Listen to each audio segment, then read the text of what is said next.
स्वागत है आपका अपने YouTube चैनल पर। आज हम आपको बताएंगे अर्जुन की इंद्रलोक यात्रा का रहस्य। आइए जानते हैं। युधिष्ठिर के जुए में हार जाने की शर्त के अनुसार वे अपने भाइयों व पत्नी के साथ 12 वर्ष के वनवास तथा 1 वर्ष के अज्ञातवास को वन में चले गए तथा अपना जीवन बिताने लगे। वन में ही व्यास जी पांडवों से मिले तथा सलाह दी कि वन में रहकर दिव्यास्त्रों की शिक्षा प्राप्त करो। उन्होंने अर्जुन को सलाह दी कि कैलाश पर्वत पर जाकर भगवान पशुपति से दिव्यास्त्र तथा इंद्र से अमोघ अस्त्र भी प्राप्त करें।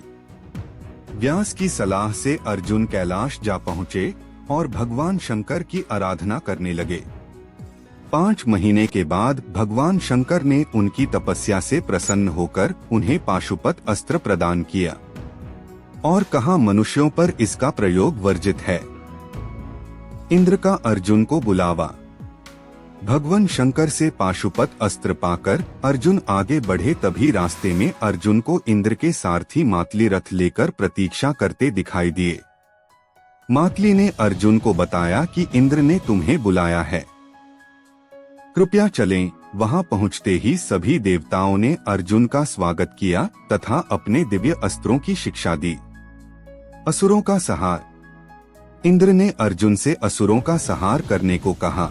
अर्जुन ने असुरों का संहार किया। असुरों का संहार करने के बाद अर्जुन इंद्रलोक रहकर इंद्र से शस्त्र तथा नृत्य संगीत की शिक्षा प्राप्त करने लगे। उर्वशी का शाप।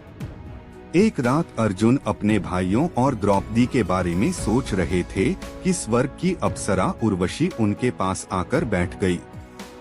अर्जुन ने उर्वशी को माता कहकर संबोधित किया, क्योंकि वे उनके गुरु इंद्र की अप्सरा हैं। मैं यहाँ शस्त्र तथा नृत्य संगीत की शिक्षा के लिए आया हूँ। विद्यार्थी का धर्म भोग नहीं है। उर्वशी ने अपने प्रयोजन में असफल रहने के कारण अर्जुन को 1 वर्ष तक निर्वीर्य रहने का शाप दिया, पर कहा कि यह शाप तुम्हारे लिए वरदान सिद्ध होगा। 1 वर्ष के अज्ञातवास में तुम नपुंसक के रूप में अपने को छिपा सकोगे।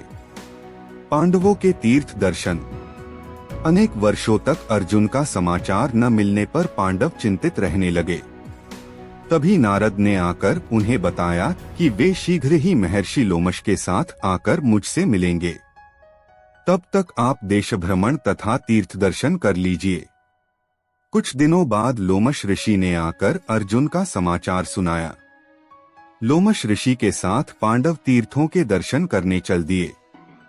उन्होंने प्रयाग, वेद तीर्थ, गया, गंगा सागर तथा प्रभास तीर्थ के दर्शन किए। प्रभास तीर्थ से वे सिंधु तीर्थ होकर कश्मीर पहुँचे। यहाँ से वे हिमालय के सुबाहु राज्य में पहुँचे। यहाँ से वे बद्रिका आश्रम भी गए। ऐसी ही वीडियो देखने के लिए हमारे चैनल को सब्सक्राइब करें।